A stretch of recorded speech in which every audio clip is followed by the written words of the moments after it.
guys and welcome back to my channel सिर्फ IS। दोस्तों हम कंटिन्यू कर रहे थे वर्ल्ड हिस्ट्री को बाय विजन IS नोट्स और आज मैं प्रसन्ना वर्मा आपके सामने इसका लेक्चर नंबर 31 प्रेजेंट कर रही हूँ। आज मैं कवर करूंगी Germany, Weimar Republic and rise of Hitler. बहुत इंटरेस्टिंग होने वाला है। आइए शुरू करते हैं, बट उसके पहले दोस्तों चैनल सब्सक्राइब जरूर करना है, बेल आइकन प्रेस जरूर करना है ताकि क्या हो, रेगुलर अपडेट्स मिलती रहे। आए क्या एनिमेशन लगा दिया लड़की ने। चलो भाई शुरुआत करते हैं। सबसे पहले टॉपिक से जो कहता है जर्मन रेवोल्यूशन नवंबर 1918 से अगस्त 1919 तक चला। तो इस टाइम पे हुआ क्या कि ऐसा पीरियड था जिसमें कॉन्फ्लिक्ट चल रहा था, लड़ाइयाँ चल रही थी, लास्टिंग फ्रॉम नवंबर 1918 से अगस्त 1919 तक, जिसकी वजह से ये जो मोनार्की थी ना, एक व्यक्ति का जो शासन था, ये यहाँ पे एंड हुआ और एक रिपब्लिक तैयार हुई ना, रिपब्लिक का एस्टैब्लिशमेंट हुआ। जैसे आप भारत में देखते हो कि कुछ पर्टिकुलर वक्त के लिए सरकार का आना। अब क्या हुआ, वर्ल्ड वॉर 1 खत्म होते होते जर्मनी अब ये समझ रहे कि भाई हार की तरफ ही जो है वो शिफ्ट हो गया था एक तरह से कहीं, और जनता की जो ओपिनियन थी वो अब काइसर के अगेंस्ट हो गई थी। नवंबर की बात है 1918 में, जब यहाँ पे रेवोल्यूशन हुआ और काइसर विल्हेम II को फोर्स करा गया कि अब वो यहाँ पे जो है सब कुछ छोड़े और इनको जो है कहाँ, होलैंड में एक्साइल कर दिया गया। अब आप मुझे कमेंट में जरा बताइए कि होलैंड कब का आज का क्या है। अब क्या हुआ कि लेफ्ट विंग जो सोशल डेमोक्रेट पार्टी थी वो आई सरकार को संभालने, है ना, हेड करने के लिए सरकार को, आफ्टर जनवरी 1919 के डेमोक्रेटिक इलेक्शंस के बाद ऐसा हुआ। सोशल डेमोक्रेट्स की बात करूं अगर, तो इनके पास कुछ मार्क्सिस्ट आइडियाज थे, बट ये मानते थे कि जो सोशलिज्म है ये तभी आप पा पाओगे जब आप इसको शांति से, पीसफुल तरीके से, इसको पीसफुल चीजों का यूज करोगे, शांति का यूज करोगे, तब आप चीजों को पा पाओगे। कैसे? And through a parliamentary democracy rather than violent revolution. Same time में अगर मैं आपको बताऊं तो स्पार्टिसिस्ट जो है अपराइजिंग हो रही थी। 4 जनवरी की बात है 1919 से लेके 19 जनवरी 1919 तक ये भी हुआ जर्मनी के अंदर, और ये वायलेंट रेवोल्यूशन था जिसमें जनरल स्ट्राइक्स थी, स्ट्रीट बैटल्स थी, है ये, और ज्यादा रेडिकल कम्युनिस्ट थे जो इंस्पायर्ड थे इस रशियन रेवोल्यूशन से। उन्होंने बहुत सारी सिटीज को, जैसे बर्लिन वगैरह को, ये सब में अपना कब्जा करना शुरू कर दिया था। अब जो स्पार्टिसिस्ट अपराइजिंग थी ना, इसकी वजह से सरकार की अथॉरिटी थोड़ी डिग्रेड हुई, कम हुई, क्योंकि सरकार को मदद मांगनी पड़ गई थी किसकी? फ्री कॉप्स की। फ्री कॉप्स कौन है? एक प्राइवेट आर्मी थी जिसे anti communist ex army officer ने रेज किया था। तो इनकी सरकार ने मदद मांगी अपराइजिंग को दबाने के लिए, क्रश करने के लिए, और एक नया संविधान अडॉप्ट हुआ एट वेमर इन अगस्त 1919 में, क्योंकि बर्लिन तो इन टर्मोइल था 1919 में। सो जो कॉन्स्टिट्यूंट असेंबली थी वो मिली, कहाँ पे मिली? वेमर में मिली। मैंने बताया ना बर्लिन में ये सब चल रहा था, एंड इसलिए इसको नाम दिया जाता है दोस्तों किसका? वेमर रिपब्लिक का। इसलिए जो वेमर रिपब्लिक है ये एग्जिस्टेंस में आई और ये रही 1919 से लेकर 1933 तक। तो ये पूरी कहानी है इस रेवोल्यूशन की। अब यहाँ पे बात आती है attempt against Weimar Republic that failed. देखिए कुछ अटेम्प्ट जो कि अगेंस्ट वेमर रिपब्लिक है वो फेल होगा, उसके बारे में समझाती हूँ क्या क्या हुआ था। देखिए हुआ क्या कि कुछ सेक्शंस जर्मन सोसाइटी के वो यहाँ पे ये हुआ कि भाई वो यहाँ पे जो है डिसचैंट हुए विद द वेमर रिपब्लिक। अब इनको तो समझ में आई नहीं चीजें, और इन्होंने कुछ अटेम्प्ट करे कि किसी तरीके से ये उठा के इनको बाहर फेंक दें। ठीक है, वेमर रिपब्लिक की सरकार ने अग्री करा to the treaty of Versailles and this was dissented by extreme right wing sections. हुआ क्या, रेडिकल लेफ्टिस्ट जो थे वो चाहते थे कम्युनिस्ट जर्मनी। क्या चाहते थे? कि एक कम्युनिस्ट जर्मनी हो। ये अब आप परेशान मत होइएगा मामी क्या क्या टर्म यूज कर रही है, because I have already explained these things before. ठीक है ना, ये सब इसमें कुछ ऐसी नया कुछ सेक्शन या नई कुछ बातें नहीं है, ठीक है। आइए थोड़ा थोड़ा समझते हैं क्या है क्या नहीं है, तो आपको थोड़ा समझ में आएगा।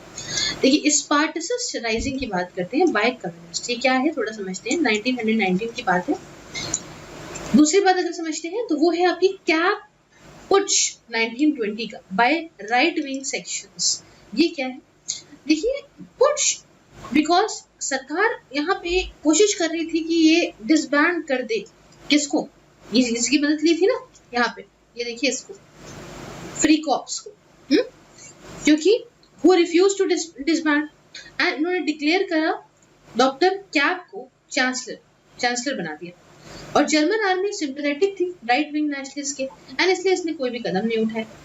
अब सरकार ने फाइनली जो है वो मदद करी, मदद मिली कम्युनिस्ट से जिन्होंने पैरालाइज करा था बाय, मतलब वो जिन्होंने पैरालाइज करा गया था बाय द जनरल स्ट्राइक। फिर समझिए, government was finally helped by communist who paralysed Berlin by a general strike.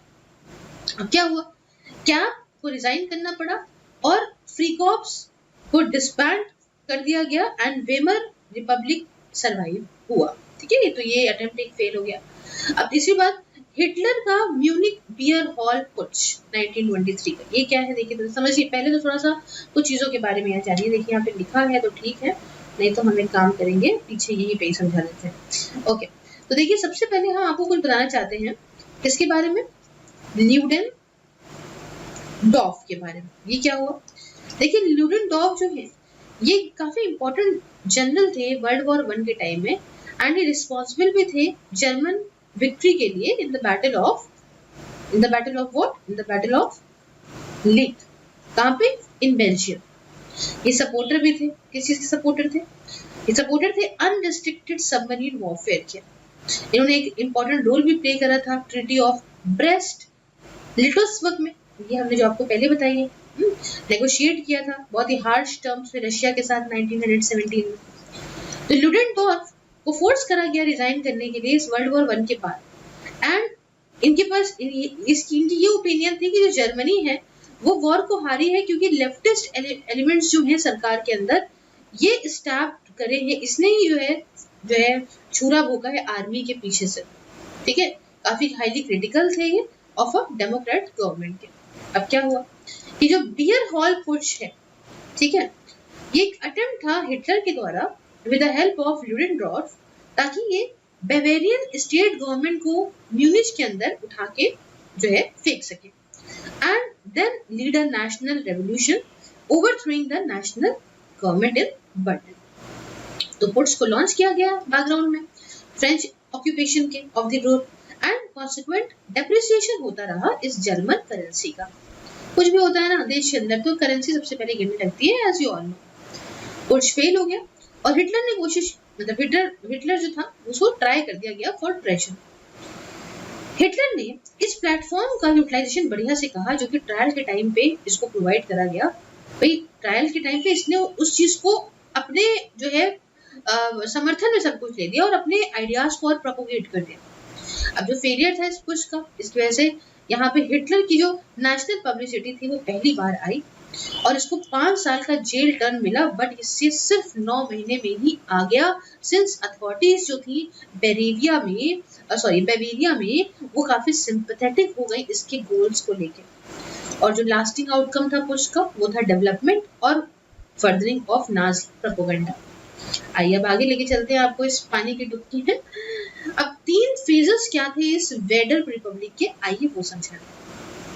तो पहला तो है भाई इनस्टेबिलिटी जो कि 1919 से 1923 तक चली। इस फेज में जो रिपब्लिक था वो स्ट्रगल कर रहा था सरवाइव करने के लिए अलग अलग due to various attempts to overthrow it, जैसे कि स्पार्टसिस्ट अपराइजिंग, कैप पुश और बियर हॉल पुश। अब जो हार्श क्लॉजेस थे ट्रीटी ऑफ वर्सलीज के, इससे इकोनॉमी जर्मनी की कमजोर हो गई थी और इसने जो सरकार की इमेज थी वो भी काफी ज्यादा डिग्रेड कर दी थी and hurt the self esteem of the people. दूसरी बात आती है स्टेबिलिटी और इकोनॉमिक ग्रोथ की 1923 से 9 तक। तो एक अच्छी लीडरशिप के अंदर फॉरेन मिनिस्टर गुस्ताव स्ट्रेसमैन के जर्मनी ने ईज कर दी tensions with the Britain, France and USA के साथ में। और जर्मनी को यूएस ने लोन भी दिया अंडर द डेविस प्लान, जिसके बारे में मैंने आपको पहले बता रखा है, और इसकी फिर से इकोनॉमी रिकवर होने लगी। तीसरी बात, इनस्टेबिलिटी। इनस्टेबिलिटी क्या है? ग्रेट डिप्रेशन जो आया 1929 का, उसकी वजह से यूएस की इकोनॉमी काफी कम हो गई एंड इसलिए अब यूएस लोन देने में समर्थक इतना नहीं था कि वो लोन दे पाए। अब इसी वजह से जर्मन की इकोनॉमी हर्ट होने लगी, इसके एक्सपोर्ट कम होने लगे और करेंसी और गिरने लगी। साथ में यहाँ भारी मात्रा में अनएम्प्लॉयमेंट होने लगा, कि वो तो हो गई, बेरोजगारी बढ़ने लगी। इसके साथ नाजीज जो है वो यहाँ पे कैरी कर रहे थे और एंटी गवर्नमेंट प्रोपोगंडा, इसमें सरकार को ब्लेम कर रहे थे और जो भी जर्मनी के अंदर हो रहा है उसकी वजह से। आगे बढ़ते हैं और अब आपको बताते हैं कैसे ये कोलैप्स हुआ वेमर रिपब्लिक का। देखिए इसके कुछ रीजंस थे। अब हम मेन रीजंस के अंदर कुछ हेडिंग्स के बारे में जानेंगे। जैसे सबसे पहले lack of credibility of the government. अब इसके अंदर क्या है, देखिए ट्रीटी ऑफ वर्सलीज हुई थी, जिसके बारे में मैंने आपको बहुत अच्छे से बताया है, कई बार पीछे भी हम लोगों ने डिस्कस किया है। तो भाई इसमें क्या हुआ था, जब सरकार ने इसको एक्सेप्ट किया इस ट्रीटी को, ये बहुत ह्यूमिलेटिंग थी जर्मनी के लिए। क्यों? क्योंकि इसके अंदर क्लॉजेस ऐसे थे कि वो जर्मनी को ह्यूमिलेट कर रहे थे, दबाने वाले क्लॉजेस थे, सही नहीं थे, और nationalist could never forgive them. इसलिए दूसरा, एंटी डेमोक्रेसी सेंटिमेंट्स। देखिए फ्रांस और ब्रिटेन के विपरीत डेमोक्रेसी एक आइडियोलॉजी के तौर पे अभी जर्मनी के अंदर नहीं आई थी खास तौर पे, एंड यहाँ पे एक ट्रेडिशनल कमी देखने को मिल रही थी रिस्पेक्ट की अमंग पब्लिक टुवर्ड्स डेमोक्रेसी। क्यों? क्योंकि जर्मन के लोग चाहते थे कि भैया मतलब आर्मी एक सही राइटफुल लीडर्स होते हैं देश के लिए। अब बहुत सारे सेक्शंस जैसे teachers, lawyers, civil servant, judiciary, ये सब अगेंस्ट थे इस वेमर कॉन्स्टिट्यूशन के। तीसरी बात, इनस्टेबिलिटी, है ना। तो अब इसमें इनस्टेबिलिटी में क्या था कि देखिए वेमर रिपब्लिक यहाँ पे कोई स्टेबल सरकार नहीं दे पाई, और ऐसी जो इनस्टेबल जो कोलिशन गवर्नमेंट थी, जो गठबंधन वाली सरकार थी, ये आ रही थी जा रही थी। क्यों? क्योंकि वेमर कॉन्स्टिट्यूशन दे रहा था सबको प्रोपोर्शनल रिप्रेजेंटेशन। तो इसमें सारे ही पॉलिटिकल ग्रुप्स, चाहे वो आपके सोशल डेमोक्रेट्स हो, कम्युनिस्ट हो, कैथलिक सेंटर हो, वगैरह वगैरह, सारे सीट्स उतनी ही पा रहे थे जितना उनको वोट मिल रहा था, ठीक है ना। तो इसकी वजह से ऐसी सिचुएशन थी यहाँ पे कोई सिंगल पार्टी जो है वो मेजोरिटी में आ ही नहीं रही थी, और कोई पार्टी पावर में नहीं थी पूरी तरह से जो अपना प्रोग्राम पूरी तरह से इम्प्लीमेंट कर पाए। एक्सपीरियंस बड़ी वजह है, एक्सपीरियंस की कमी होना पॉलिटिकल पार्टीज के बीच में सरकार को चलाने को लेके, इसकी वजह से अच्छा एक स्मूथ कंडक्ट नहीं हुआ रीस्टार्ट का। मैं आपको कई बार ये वर्ड बोल चुकी हूँ, आप लोग बोलते होंगे किसी इंसान का नाम है क्या, मैं बोल रही हूँ ना रीस्टार्ट, ये क्या है मालूम? इसे पार्लियामेंट कहते हैं, पार्लियामेंट को बोलते हैं रीस्टार्ट। तो अभी ये वाली बात थी। अच्छा, वेमर कॉन्स्टिट्यूशन के आने से पहले मेन रियल पावर वो ऑफिस ऑफ चांसलर के पास थी और रीस्टार्ट के पास कम पावर थी, ठीक है ना। आगे बढ़ते हैं, प्राइवेट आर्मीज की बात है। देखिए प्राइवेट आर्मीज पॉलिटिकल पार्टीज की वो इसने भी अथॉरिटी को डिक्रीज कर दिया गवर्नमेंट की, ये एक वजह है। उसके कम्युनिस्ट और नेशनलिस्ट की बात करी जाए तो ये मानते नहीं थे, बिलीव नहीं करते थे रिपब्लिक में एनीवे, और रिफ्यूज करते थे कोऑपरेट करना सोशल डेमोक्रेट्स के साथ में। और कम्युनिस्ट चाहते थे कि एक वायलेंट ओवरथ्रो हो, कैपिटलिज्म का उठा के बाहर फेंक दिया जाए।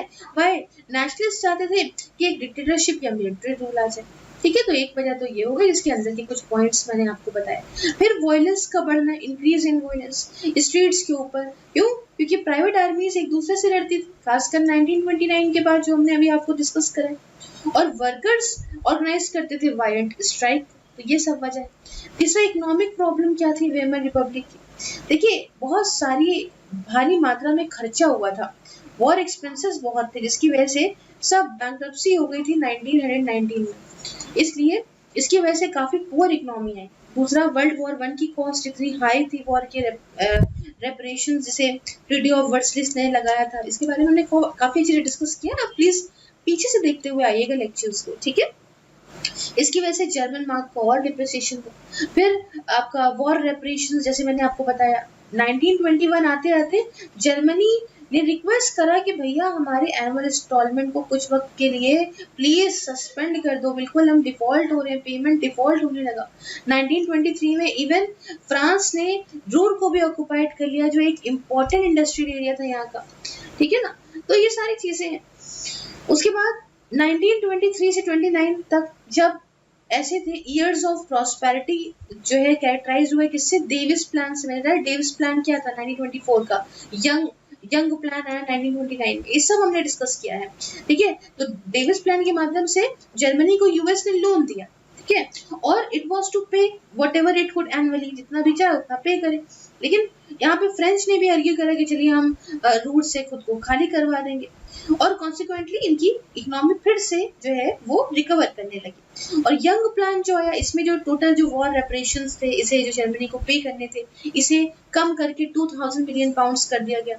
शुरुआत में कितने थे, शुरुआत में 600 मिलियन पाउंड्स थे। अच्छा, इसके अलावा इम्पैक्ट क्या रहा 1929 के इकोनॉमिक क्राइसिस का जर्मनी के ऊपर। जैसे कि पहला तो ये कि यूएस ने लोन देना बंद कर दिया और डिमांड करा कि भाई हमको पूरा जो है वो शॉर्ट टर्म लोन्स देंगे और रिपेमेंट करिए, अगर देना है तो बहुत ही जल्दी ही लौटाना पड़ेगा। दूसरा, जर्मन एक्सपोर्ट्स खराब हो गए, क्यों, कम होने लगे, क्यों, क्योंकि काफी कम डिमांड थी एक्सपोर्ट मार्केट के अंदर। उसके बाद ये था कि यूएस के जो कुछ कदम थे जिसकी वजह से क्राइसिस आई, कॉन्फिडेंस के अंदर जर्मनी की करेंसी में, एंड यहाँ पे एक then there was a run on the banks.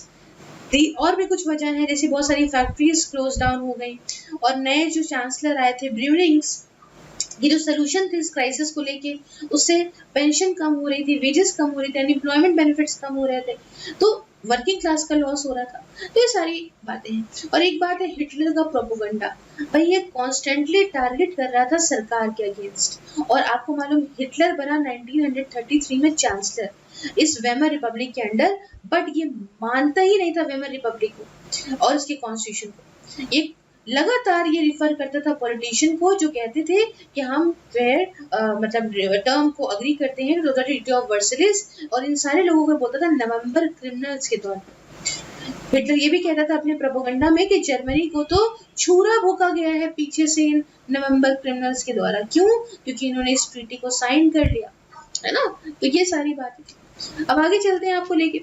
अब आगे क्या होता है कि भाई रीजंस क्या थे जिनकी वजह से हिटलर इतना पॉपुलर हो गया, है ना, जिसने हिटलर और नाजीज को इतना पॉपुलर करा। Reasons that led to the rise of Hitler and made Nazis popular. आइए समझते हैं क्या हुआ।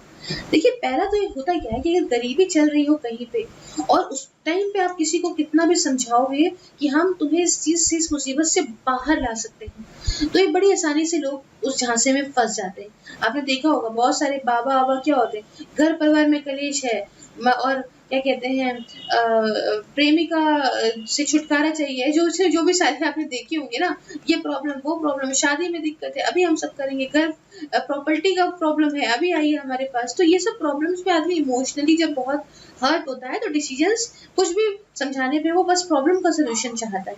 तो वैसे ही यहाँ पे इकोनॉमिक प्रॉब्लम्स पहली चीज तो जर्मनी जो फेस कर रहा था। अब इससे क्या हुआ, हिटलर ने आया अपना प्रोपेगेंडा ऐसे फैलाया, इसकी वजह से और बढ़िया रहा। इकोनॉमिक प्रॉब्लम्स में हटा दूंगा, इनएफिशिएंसी जो इस पार्लियामेंट की है, रेस्टार्ट की है, ये मैं खत्म करूंगा। तो इससे क्या है, और नंबर ऑफ सीट्स जो जीती गई नाजीज के द्वारा रेस्टार्ट में, ये बढ़ गए। कैसे, जब इकोनॉमिक प्रॉब्लम बढ़ी तो ये सीटें भी बढ़ी। क्यों, क्योंकि लोगों को ये लगने लगा कि नाजीज जो है वो लॉ एंड ऑर्डर मेंटेन करेंगे, हमारी इकोनॉमिक प्रॉब्लम को सॉल्व करेंगे। दूसरा, कम्युनिज्म का डर।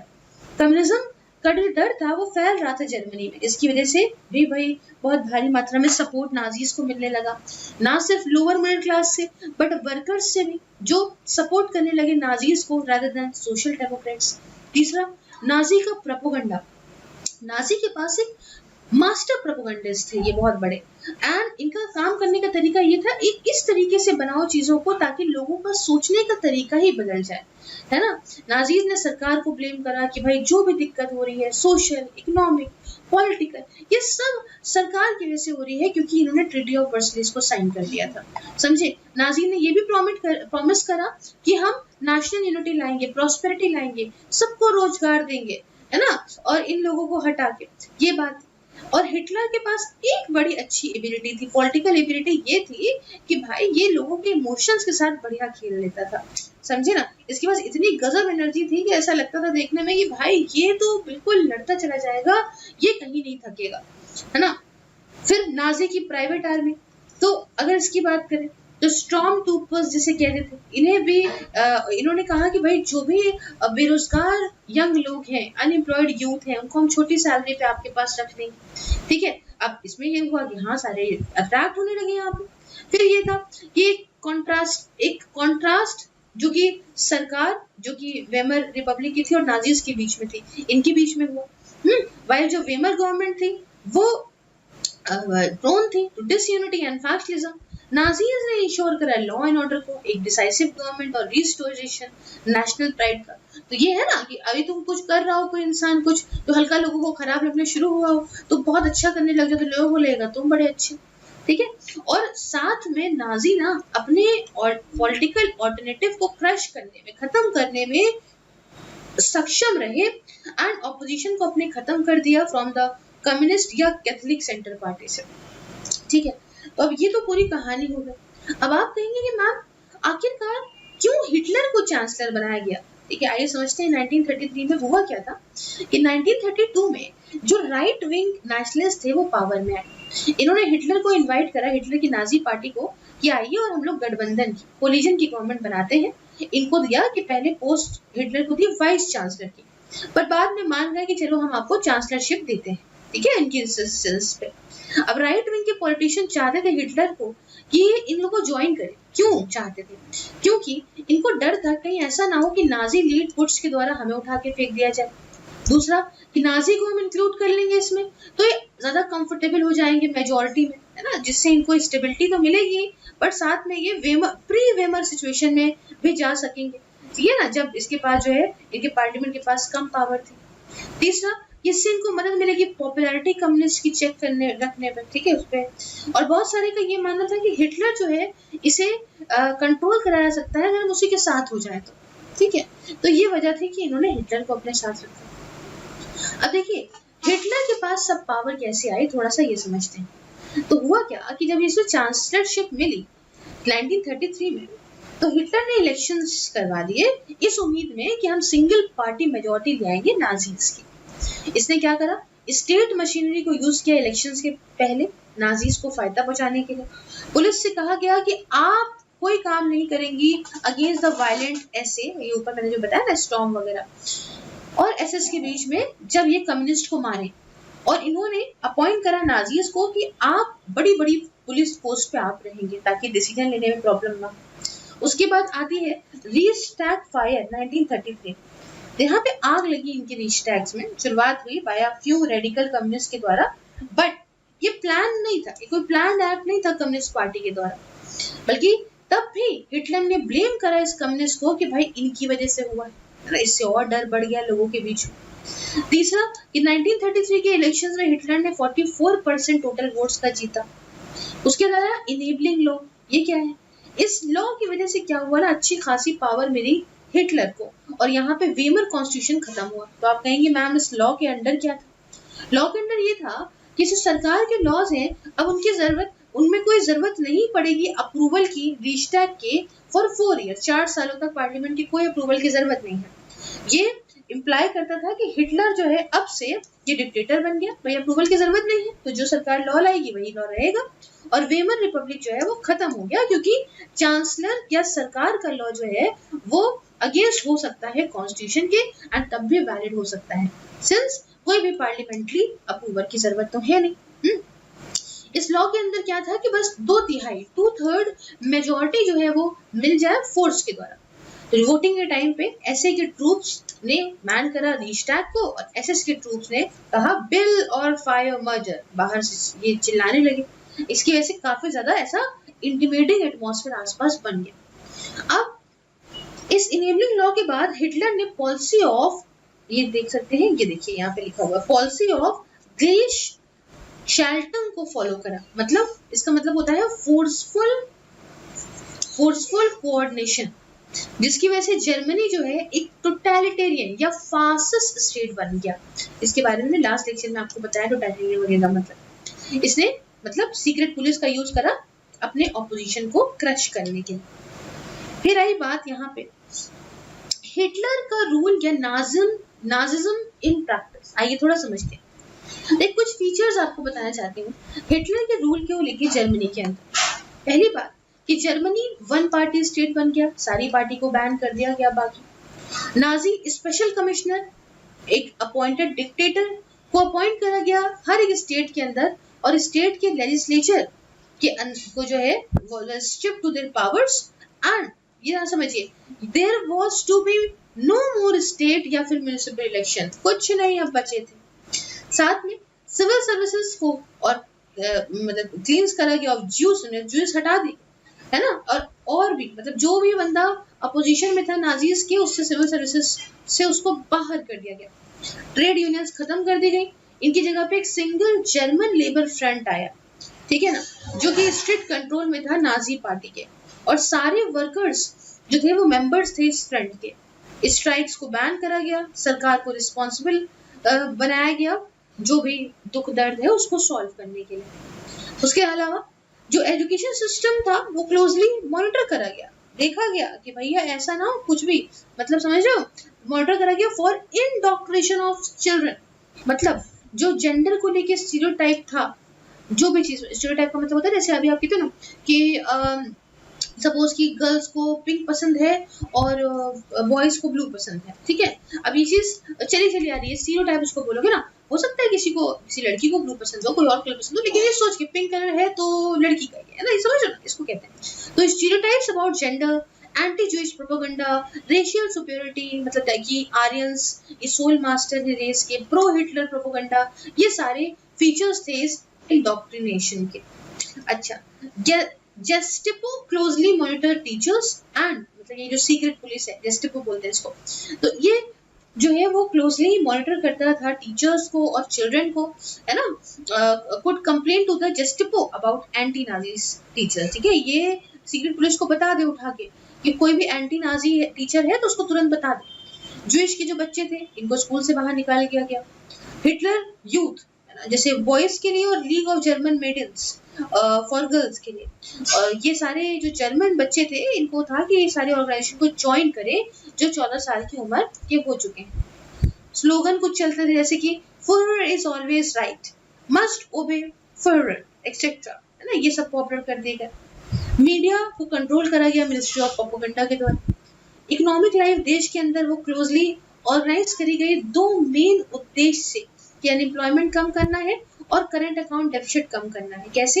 एक्सपोर्ट को बढ़ा के और इंपोर्ट को कम करके, ताकि जर्मनी आत्मनिर्भर बन जाए। जैसे कि ये बताया कि भाई इंडस्ट्री को बताया गया क्या आप प्रोड्यूस करिए, प्राइस कंट्रोल करा गया फूड प्राइसेस का, फॉरेन एक्सचेंज रेट को कंट्रोल करा गया ताकि इन्फ्लेशन कंट्रोल में रहे, ठीक है, और करेंसी को पैक्ड मतलब फिक्स कर दिया गया ना। बिग स्कीम्स पब्लिक वर्क्स की, कुछ एक्टिविटीज के लिए जैसे सैनिटेशन के लिए, रोड कंस्ट्रक्शन के लिए, स्लम क्लीयरेंस के लिए, और tried producing biofuel for reducing, मतलब कोशिश करी कि ऑयल इंपोर्ट कम करें, इसलिए बायोफ्यूल बनाने की कोशिश करी गई। ट्रेड पार्टनर्स को फोर्स करा गया कि आप जर्मन गुड्स को बाय करिए फॉर एक्सचेंज फॉर इम्पोर्ट्स, ठीक है ना। और ये करा गया कैसे? रिफ्यूज करके, मना करके to pay in cash and seizing bank accounts of foreigners in the German. उसके बाद रिलीजन को लाया गया स्टेट के कंट्रोल के अंदर, ठीक है। हिटलर ने क्रैक डाउन करा नन्स को, प्रीस्ट को कैसे अरेस्ट करवा दिया गया और उनको कुछ कंसंट्रेशन कैंप में भेज दिया गया। यूथनेशिया कैंपेन चला गया। यहाँ पे क्या था कि नाजी जो है वो Nazis killed the mentally ill, जो मेंटली इल इंसान होता था, दिमागी रूप पे जो सक्षम नहीं होता था, उसको मार देते थे, ठीक है ना। ये बेस था नाजी के पार्टी की पॉलिसी ऑफ रेशियल हाइजीन पे कि अरे नहीं हमें एक बराबर एकदम परफेक्ट लोग चाहिए। इनका ये मानना था कि जर्मन के जो लोग हैं उनको साफ करने की जरूरत है, किससे? ऑफ रेशनली साउंड एलिमेंट्स, जिसके अंदर लोग जो डिसेबिलिटीज वगैरह के हैं उन सबको हटाओ। एग्जाम्पल था नाजीज के ये मानने का जो इन सोशल डार्विज्म के एक थ्योरी, जो ऐसी थ्योरी है जो कहती है कि अप्लाई करना बायोलॉजिकल कॉन्सेप्ट्स नेचुरल सिलेक्शन का, और सर्वाइवल ऑफ द फिटेस्ट के बारे में तो आपने देखा ही होगा, ठीक है, survival of the fittest to the politics and sociology. उसके बाद जर्मनी पुलिस स्टेट बन गया हिटलर के अंदर। कॉन्सेंट्रेशन कैंप को लाया गया 1933 में। एंटी सेमेटिक पॉलिसी है जिसमें जूस को ब्लेम करा गया नाजी प्रोपेगेंडा के अंदर for every German problem. Juice को रिमूव कर दिया गया जॉब्स से। तो ये सारी समझ रहे हैं कितनी सारी चीजें हैं। कैंपेन, और भी कैंपेन था, दिया गया इसको लीगल स्टेटेड किसके द्वारा, न्यूरेमबर्ग लॉज के द्वारा। 1935 में आए थे ये लॉज दोस्तों। और इसमें था कि डिप्राइव करा गया था ज्यूज को जर्मन सिटीजनशिप से, ठीक है। Forbid Jews from marrying non Jews, मतलब ज्यूज को अलाउ नहीं था कि नॉन ज्यूज को मैरी करें, ताकि प्योरिटी आर्यन रेस की मेंटेन रहे। जो लोग, मतलब person with even one Jews grand parent, जो भी इंसान जिसका एक भी ग्रैंड पेरेंट, मानो दादा परदादा, कोई मतलब दादा या दादी, कोई इनमें से एक भी जूइश है तो उसको ज्यू माना जाएगा। फाइनल सोल्यूशन वो द होलोकॉस्ट। एम ये था कि हम यहाँ पे सारे ज्यूज को हटाएंगे ना, भूख से मार डालेंगे, पॉइजन गैस चैम्बर्स के अंदर उनको रखना, कंसंट्रेशन कैंप के अंदर, and after making them work to death. क्या हालत करी थी हिटलर ने। हिटलर सक्सेसफुल भी रहा था अनएम्प्लॉयमेंट को खत्म करने में 1939 तक। क्यों? अपनी पब्लिक वर्क्स स्कीम्स के माध्यम से। लार्ज पार्टी ब्यूरोक्रेसी की वजह से इसको एडिशनल एम्प्लॉयमेंट अपॉर्चुनिटीज मिली। ज्यूज और एंटी नाजीज को तो जॉब से निकाल दिया गया, तो वैकेंसी हो गई, ठीक है। उसके बाद रीआर्मामेंट इंट्रोड्यूस करा 1939 में, जिससे एम्प्लॉयमेंट मिला इंडस्ट्री के अंदर, है ना, 1934 में, सॉरी। हिटलर को सपोर्ट भी मिला सारे सेक्शन से। कैसे? फार्मर्स से मिला, क्योंकि जो है रीजनेबल प्राइसेस को फिक्स कर दिया गया था उनके प्रोड्यूस के लिए, ठीक है। उसके बाद आत्मनिर्भर हो रहा था ना फूड के मामले में। वर्कर्स को मिला, क्योंकि स्ट्रेंथ और थ्रू जॉय के माध्यम से वो खुशी थी ऑर्गेनाइजेशन के अंदर। सब्सिडाइज हॉलिडेज मिल रहे थे, फ्री मूवी टिकट मिल रही थी। बिजनेसमैन ने सपोर्ट करा हिटलर को, क्यों? क्योंकि इनको सेफ्टी मिल रही थी कम्युनिस्ट से, और इसने ट्रेड यूनियंस को भी बैन कर दिया गया था। सबसे ज्यादा तो वही प्रॉब्लम देता है ना बिजनेसमैन को। आर्मी हैप्पी थी हिटलर के राज में, क्योंकि इसने रीआर्मामेंट ले आया था, है ना। हिटलर एसएस का यूज करके इसने रोम को मार दिया in the night of long nights. Rohm was a SA head and was opposed by army generals, है ना। तो अब उनके मन की हो गई यहाँ पे। अच्छा, हिटलर का जो फॉरेन पॉलिसी थी वो भी काफी सक्सेसफुल रही, है ना। जैसे मैंने आपको बताया, इंट्रोडक्शन इसने रीआर्मामेंट का लाया, है ना, breaking up stress of front, ये सारी बातें हैं यहाँ। ये नॉन एग्रेशन पैक्ट यूएसएसआर के साथ इसने किया था, तो ये सब। अब देखिए, जो हिटलर का ये जो राज रहा, इसका थोड़ा असेसमेंट करते हैं। आइए कुछ पॉजिटिव बातें और कुछ नेगेटिव बातें समझते हैं। पॉजिटिव बातों की बात करूं तो यहाँ पे इसकी कुछ सक्सेस चीजें भी रही थी, economy, unemployment, law and order, है ना, इन सब के फील्ड में। और अगर if Hitler have been prevented world war 2, अगर ये रुकता, वर्ल्ड वॉर 2 इसी की वजह से ही हो गई है, अगर ये ना होता तो इसकी वजह से सक्सेसफुल रहता, टोटल सक्सेस रहती।